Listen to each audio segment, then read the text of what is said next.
एक समय की बात है, किसी नगर में एक साहूकार के 3 बेटे 3 बहुएं रहते थे।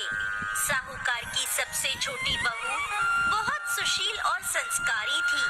साथ ही वो भगवान कृष्ण की अनन्य भक्त थी।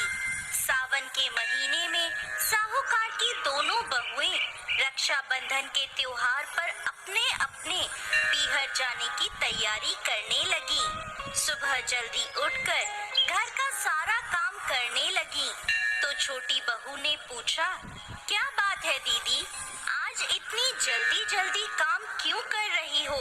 तो उसकी जेठानियां बोली, कल रक्षाबंधन का त्योहार है, हम सभी को अपने अपने भाई को राखी बांधने अपने पीहर जाना है। तेरा तो कोई भाई नहीं है, तू क्या जाने रक्षाबंधन के त्योहार का महत्व, भाई बहन के रिश्ते का महत्व।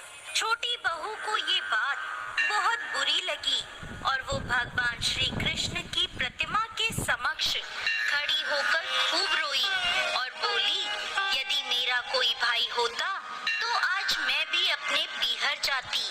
अगले दिन रक्षाबंधन का त्योहार था। सुबह सुबह उसके घर उसके दूर के रिश्ते का एक भाई आया और आकर साहूकार से बोला, ये मेरी बहन है, मैं इसके दूर के रिश्ते का भाई हूँ और इसे रक्षाबंधन के त्योहार पर अपने साथ अपने घर ले जाने आया हूँ। तब साहूकार का बेटा बोला, लेकिन इसका तो कोई भाई नहीं है, तुम कौन हो? उसके समझाने पर साहूकार और उसका बेटा मान गया और छोटी बहू को उसके साथ भेजने को तैयार हो गए। परंतु छोटी बहू के पति के मन में कुछ शंका थी। वो बोला, आप इसे ले तो जाइए, परंतु इसे वापस लेने मैं खुद आऊंगा। ऐसा कहकर उन्होंने छोटी बहू को उसके भाई के साथ रवाना करा। रास्ते में चलते चलते छोटी बहू ने अपने भाई से कहा, भैया तुम इतने सालों तक कहाँ थे और पहले मुझसे रक्षाबंधन पर कभी राखी बंधवाने क्यों नहीं आए? तो उसका भाई बोला, बहन मैं 7 समुंदर पार परदेश में कमाने गया था। अब वह दोनों अपने घर पहुँचे तो घर में भाभी ने अपनी ननद का स्वागत किया, खूब आव भगत करी। फिर उन्होंने रक्षाबंधन का त्योहार मनाया। ऐसे ही हंसी खुशी समय बीत गया। एक दिन छोटी बहू का पति उसे लेने उसके घर आया। महल जैसा घर और ऐशो आराम देखकर वो चकित रह गया। भाई और भाभी ने उसकी खूब आव भगत करी।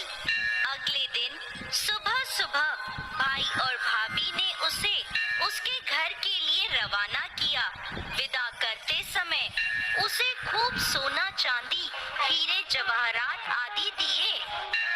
थोड़ी दूर जाने पर छोटी बहू का पति बोला, अरे मैं गलती से अपना कुर्ता वहीं भूल आया हूँ। तब वह बोली, कोई बात नहीं, आपका कुर्ता तो पुराना था, इतनी दूर वापस जाएंगे तो घर पहुँचते पहुँचते अंधेरा हो जाएगा। लेकिन उसका पति बोला, नहीं, मैं वापस जाकर अपना कुर्ता ले ही आता हूँ। ऐसा कहकर वो दोनों उसके भाई के घर के लिए वापस रवाना हुए।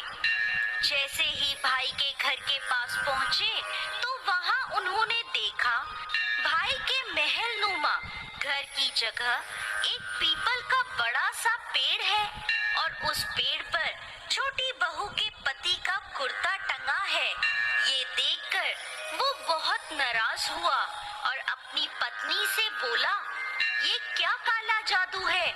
कौन था वो जो तेरा भाई बनकर तुझे यहाँ लेकर आया था? मुझे तो शुरू से ही शक था, इसीलिए मैं तुझे लेने आया था। बता कौन था वो? ऐसा कहकर वो छोटी बहू को मारने लगा।